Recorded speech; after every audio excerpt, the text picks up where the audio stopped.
yes, welcome to the dark once again. Welcome to the dark 2021. Yay. My name is Scott Swenson, and I'm the host of Scott in the Dark.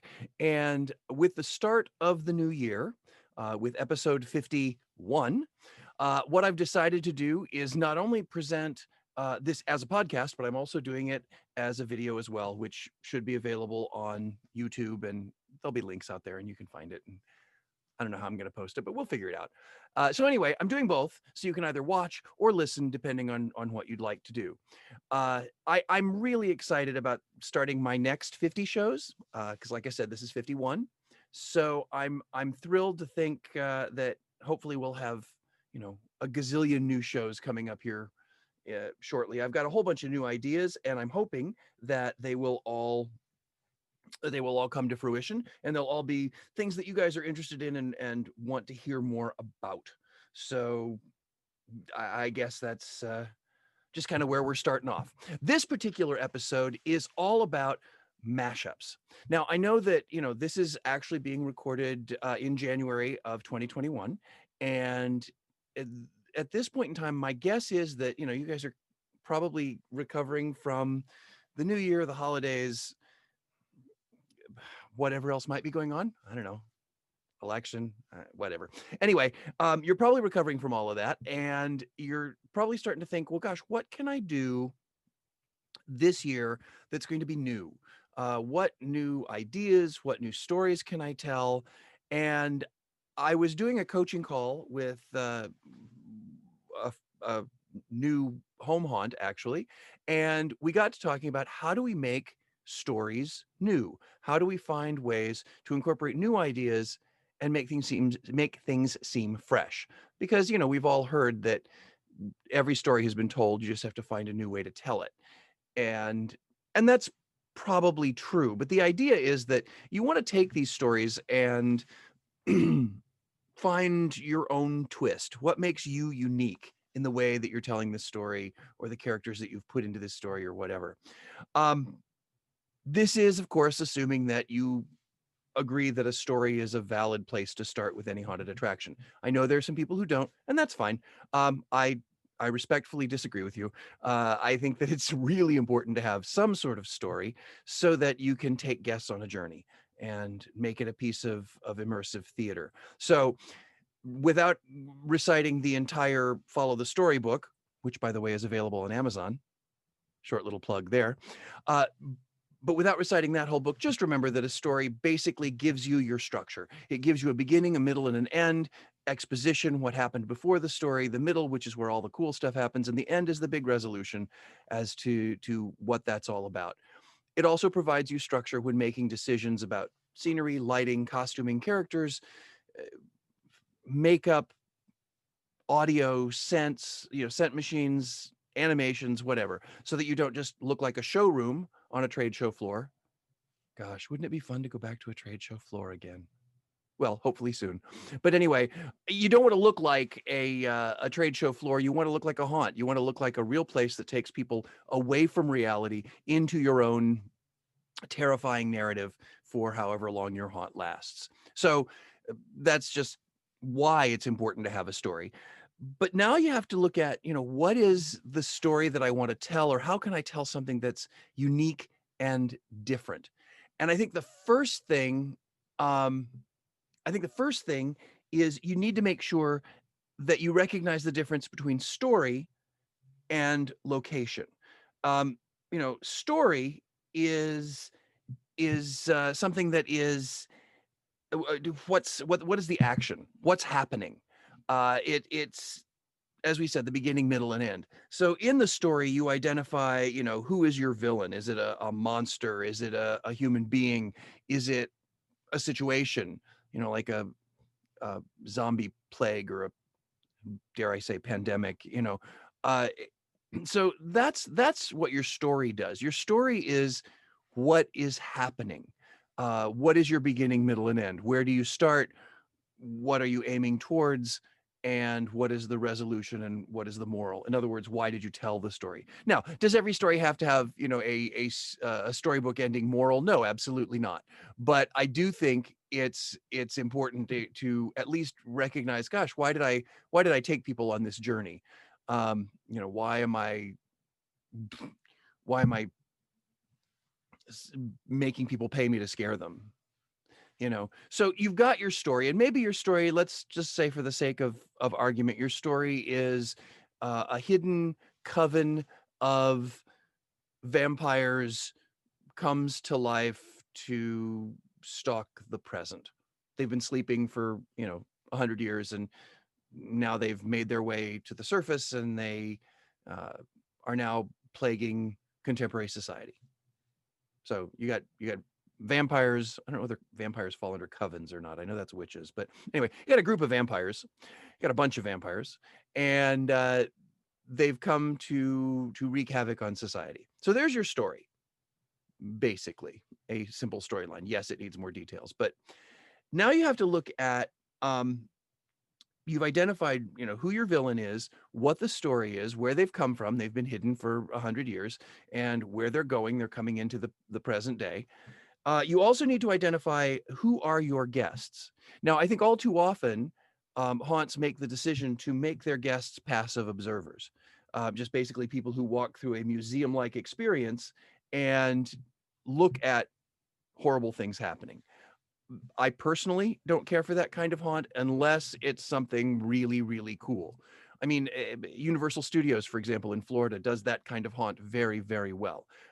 They do great scenic that's all tied to some intellectual property, and it's sort of like going through a terrifying museum based on whatever the horror film is. Another option, of course, is to make them the victims. Um, I think by making the guests the victims of the vampires, obviously they're going to be terrified. They're going to be. It's much more easy to startle them. Your actors have a lot more to do as far as interacting with the guests, as opposed to just telling them to get out, which I absolutely can't stand. That's right up there with boo. If your actors ever say get out or boo, chances are good they don't have a whole lot to do. And you, as haunt owner, should work on your training, and you, as haunt actor, should come up with more things to say than get out or boo. I'm also really tired of fresh meat. I think that works in certain scenarios if you happen to be doing a butcher, but I just I think it's I think there are better choices. Let's put it that way. I think there are better choices. Something that I think is interesting that I haven't seen a lot of haunts do when it comes to their guests is making their guests allies to the villain. In other words, if you're going to do this vampire scenario that we're talking about, what if and again I don't know whether this would work or not. The guests are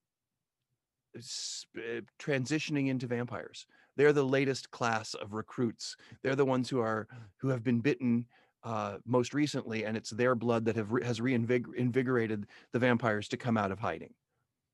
I don't know whether that's going to work or not because it really doesn't create a whole lot of conflict between the guest and your actors, but it does create some really interesting scenarios that they might be able to see some things that if you cast them as victims, they might not get to see.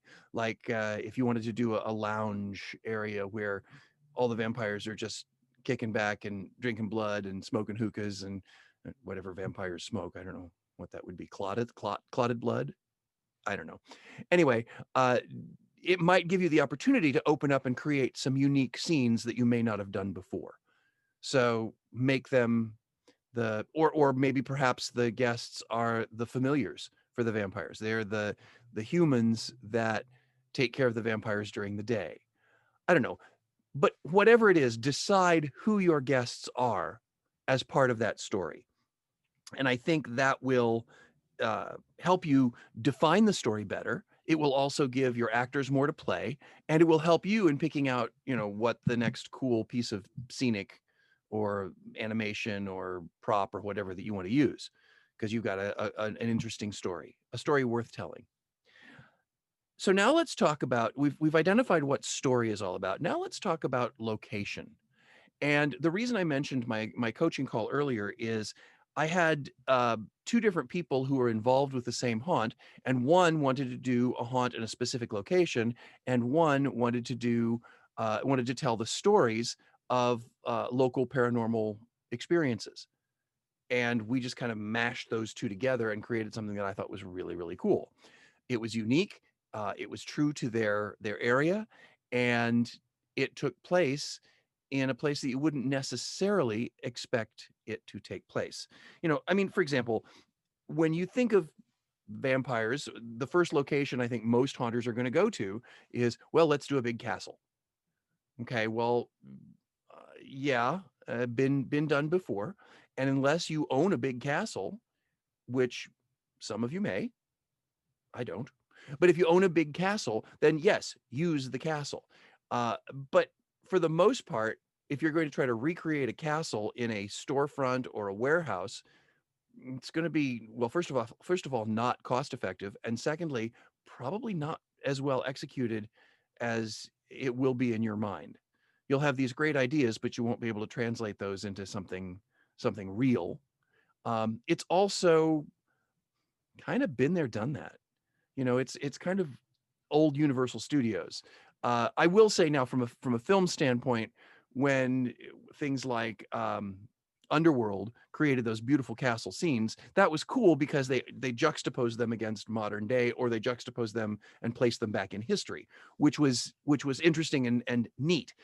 So they messed not only with, they told the vampire story, vampire lichen story, but then what they did was they were able to put their own twist on it, not necessarily by playing just with location, although they did that in some of the films, but they also played with time placement in some of the films, which I thought was a very interesting choice. And it made them fresh. It made them new. So don't get locked into, well, it's vampires, it has to be a castle. Or if you're a fan of the old gothic soap opera Dark Shadows, it has to be Collinwood. Yeah, I'm old. Look, Google it, kids. Google it. You'll love it. But so you have to kind of recognize, I can tell this story in any location. Those of you who listen on a regular basis, you know that I always say I want to do something in a laundromat. I want to do a haunt that takes place completely in a laundromat. I don't know what the story is, but I think that could be a really cool location. Uh, you've also probably heard me use the phrase, it's someplace or something gone horribly, horribly wrong, proving that you can pretty much make any location work for you.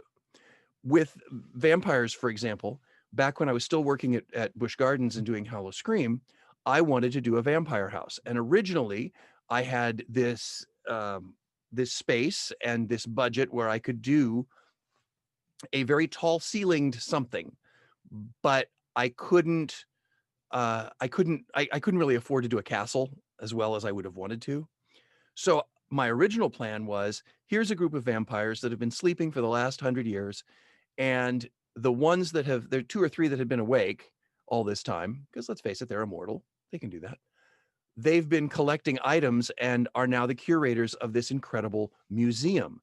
And that's kind of the front that has hidden these vampires. So that's this great historic museum. And I think walking through a museum after dark, having worked in a couple of museums, is creepy as all get out. So I thought that would have been a really cool idea.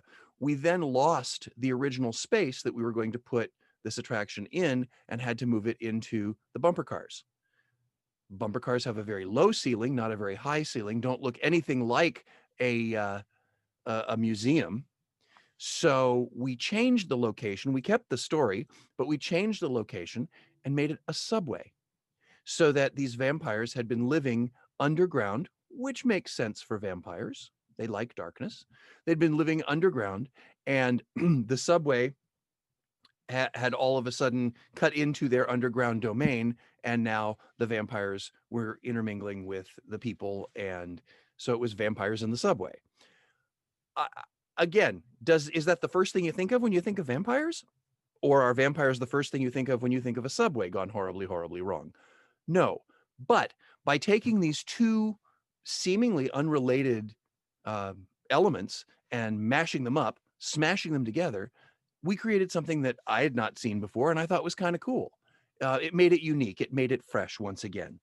Um, the I think the most important thing, and I think what one of the things that story exemplifies, is you can take whatever location you have or whatever location you can build and tell whatever story you want to. You want to tell a story about uh, the end of the world. You want to tell an apocalyptic story? Great. It's an apocalyptic story where everyone is trapped in a cookie factory. It's actually kind of sick if you think about it. Because what, they're going to run out of food, so what do they start eating? Um, Raw flour? I don't know. But you have the opportunity to adapt the story to the location. This is another phrase, another way to design to budget. Make sure that you're using the assets that you have, the locations that you have, the locations that can be transformed into things, and use them appropriately to create an environment where you can tell the story. And don't get, like I said, don't get locked into, if we're telling this story, it has to take place here. Um, Create those new stories, create those new experiences by mashing up a story and perhaps a very non-conventional location. If you're wondering, if you're having troubles wrapping your head around this, get your team together and do a little brainstorming game. Have everybody on the team write down 10 different kinds of stories. And they don't have to be complex. It's um, zombies taking over the world, vampires emerging after being dormant for 100 years, uh, a new strain of lycanthropy, a new kind of werewolf, um, a serial killer, you know, and put them on individual pieces of paper, put them in a box. Then have everybody write out a list of a bunch of different weird locations and put them in the other box. And then have one by one, have each person pull out one from each side and come up with a story that they make sense together. It's one of those, since this is since this was recorded early in the year, you have the opportunity to actually take this time to develop something unique and new. The other advantage to using this approach is you're using things that people understand in a way that they may not be able to predict how you're going to do it. You can also take this concept if you're trying to reuse some of your assets, but you want to change your story. So make a list of all the cool things that you want to keep. I want to keep, I've got 5 kickers in body bags. I want to keep all those. Well, can you make those body bags laundry bags and bloody up the laundry bags, and now you're in your laundromat or your dry cleaners? Uh, it's ways to sort of take those things that you've got that you think are cool and use them in a new location or a new way. Or maybe it's something as simple as you decide, gosh, you know what? I want to do a really cool library, and this the building that I'm renting now has gorgeous hardwood floors, so I'm just going to put in bookcases. And then behind the bookcases, you put in those kickers, so the bookcase opens and you find all these body bags filled with semi-dead people. Maybe that's a way to tell a new story, because you used to be set in the morgue and now you're set in a library. And sometimes that juxtaposition of, I never expected to find that here, really startles people. It throws them for a loop. So use this exercise when you're trying to reuse your assets. Another example of how this exercise can be done, especially when you've got these kinds of assets, is challenge your team. Divide your team into 4 groups. Give each group 3 different props and have them come up with a story that incorporates all 3 of those props. There are those people who feel that these kinds of exercises are a complete waste of time. My feeling is these kinds of exercises are essential to develop something new. If you want to do the same old stuff over and over again, yeah, don't do these exercises. They're not going to help you. But if you want to continue to grow or find new things, which will then in turn, hopefully, knock wood, continue to expand your demographic and put more money in your pocket. So that's kind of my, and don't be afraid. Don't get, when you're doing that exercise where you divide people up into groups and give them props, tell them, we can redress these props. We can change these props if we want. If you've got a, a jumping zombie and you decide that you want to make it I don't know, what's something weird. You want to go ahead and make it a Christmas themed haunt, the North Pole gone horribly, horribly wrong, then put an elf hat on this zombie and make it an elf that has gone horribly evil and wicked. It's the gremlin that got wet and ate after midnight. It's that kind of thing. Uh, so keep in mind that you can add bits and pieces to existing props that tie into your new story or your new location to make something new and fresh. You might also discover that you can keep your story but change your location. This is another way to reutilize assets that you already have. So, for example, the vampires who started underground in the subway, they started in the subway. Maybe now they've graduated and have moved on to a house. So, this year you're going to take the same vampires and go to the next part of the story. Again, serialization. Horror movies have used this for years. Here's the horror movie, and here's the horror movie part 2, and here's the horror movie part 3, and then they usually do a prequel. And but you can do those kinds of things, especially if you've had a successful year and you feel like, I don't want to lose everything, but I want to build upon the success that we've had. So you keep your story but change your location. Or another option might be to keep your location and change the story. So going back to our vampires in the subway, the vampires have moved on or were chased out by the werewolves who were looking for a place to hide, and they liked the underground caves. So you can keep all of your same props, change all of your costumes, all of your cast, and you've got, in essence, a whole new haunt by changing the story. So there are huge advantages to to separating your story, your characters, your concept from your location. And you can always go back and remix and remash these things together. I've always found it fascinating to think about um, what would the house that I live in, what would my house look like if all of a sudden I was, Lucy the demon dog, and and I were all of a sudden transformed into zombies. What could I do scenically to the house? I wouldn't have to rebuild the house, but I could scenically treat it. You can do the same thing. You can change your story and keep your location. And I think that gives you a whole new way and a different way of thinking about, how do I scare people now? You don't even have to change your footprint. Of course, you've always heard, again, regular listeners, you've heard me say the easiest way to change your experience is to reverse it. Make your entrance your exit and your exit your entrance. And before you say, oh no, I could never do that, walk it. Walk it. Because I used to say the same thing, and I've discovered that you absolutely can reverse it and make it something that's totally cool. You have to be able to let go of the old in order to embrace the new.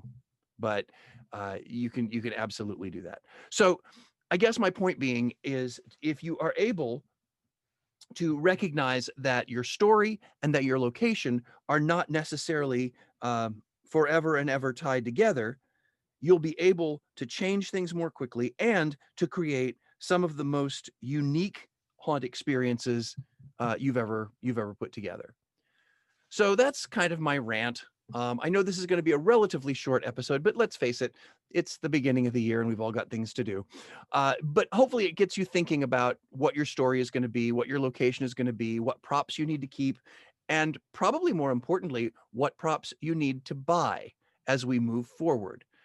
The reason that's important now is because there are trade shows coming up, both virtual and ones that are now scheduled to be in person, to be the real thing. Now we'll see how our pandemic situation. I hate using the word pandemic over and over again. What's another word for it? Our health situation. We'll see how our health situation continues in this country. And hopefully, right now, as I'm recording this, the numbers are skyrocketing, but hopefully we'll get those under control soon. And we'll be able to see each other in person at different trade shows. And because you will have done this exercise of identifying your story and your location early, you'll be able to go in and say, I know I need this, this, and this, and it will make your shopping significantly easier. It will also actually be better for the vendors as well, because the vendors will be able to say, yes, I've got this, and I've got that, and I've got this, as opposed to just hoping that you see the thing that you want at their booth. This is especially going to be true with virtual trade shows. For example, I have a virtual trade show coming up later this month. HauntCon has gone virtual. It is now free to attend because it is virtual, and you can check it out online. And those of you who are watching my video see me looking weirdly at the screen. That's because I'm moving things around a little bit so I can give you the information that I need to give you. I'm actually hosting a panel, an educational panel for HauntCon this year, which is it's called I didn't think that would work, but it did. Lessons learned from the 2020 haunt season. It is January 19th at 1 p.m. Eastern time.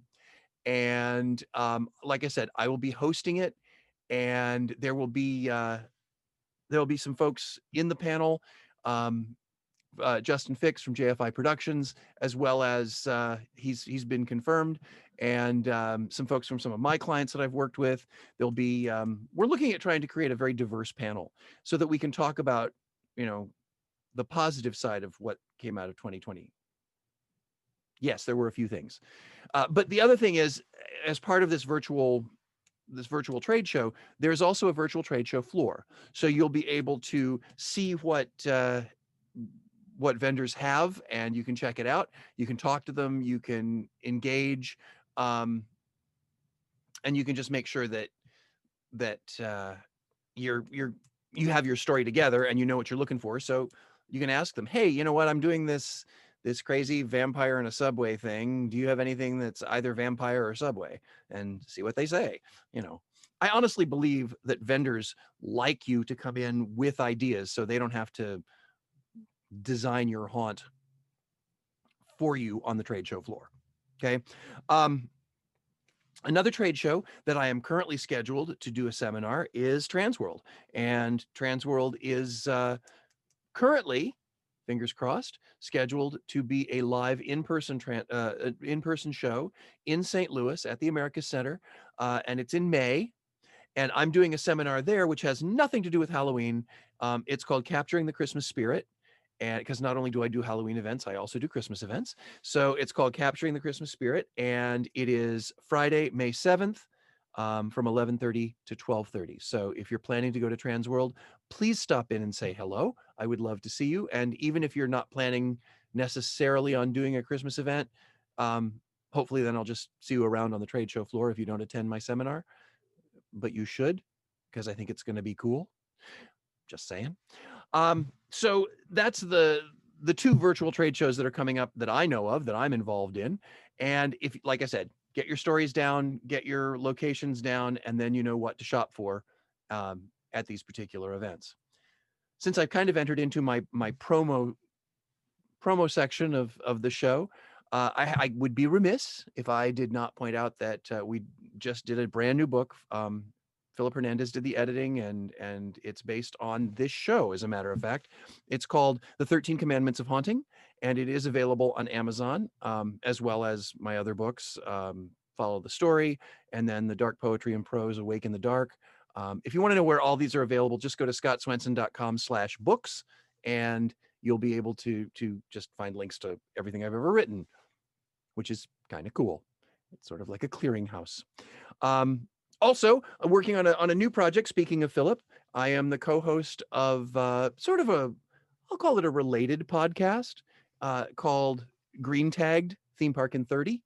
And it is a 30-minute show where we give you the business side and the what trends are happening in theme parks, attractions, seasonal entertainment, and it's a weekly podcast.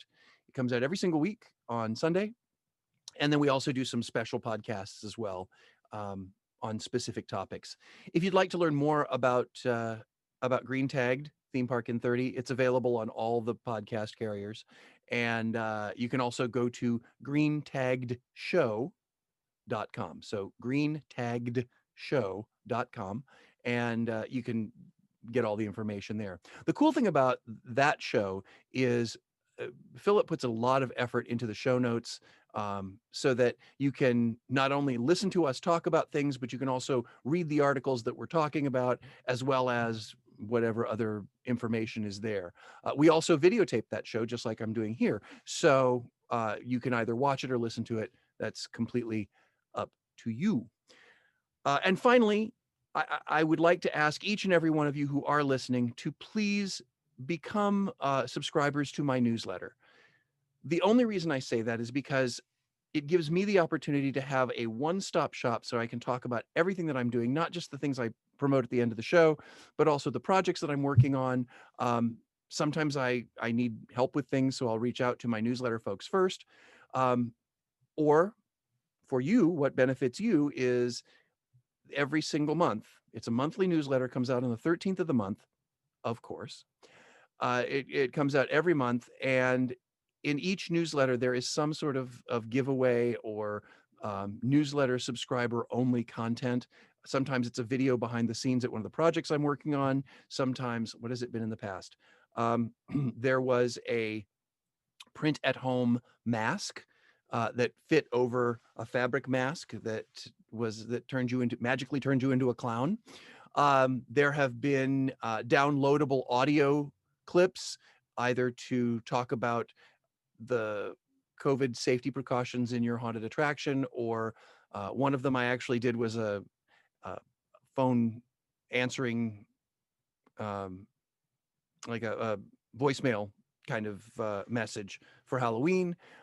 We did one that I thoroughly loved, and that was a members only um, video Q&A with me. Um, and it was lightly attended, but it was very well received, and it was a great experience. And we're going to do another one of those sometime in 2021.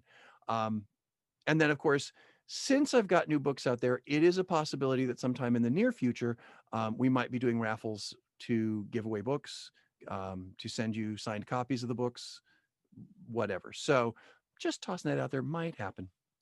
So the easiest way to do that is very simply go to scottswenson.com. And on the landing page, you'll see a big banner that says join Scott's newsletter. It's called A Shout in the Dark. And click on that, join the newsletter. We do not sell your information. You will not get one single solitary piece of spam. It will all come through Haunted Attraction Network, and it will just come out to you, and we won't use it. We won't use your information for anything other than to send you cool stuff. So I guess that's about it for episode 51. I hope you continue to enjoy. I hope everyone in your family, both your real family and your After Dark family, are staying safe. And until next time, this is Scott Swenson saying, rest in peace.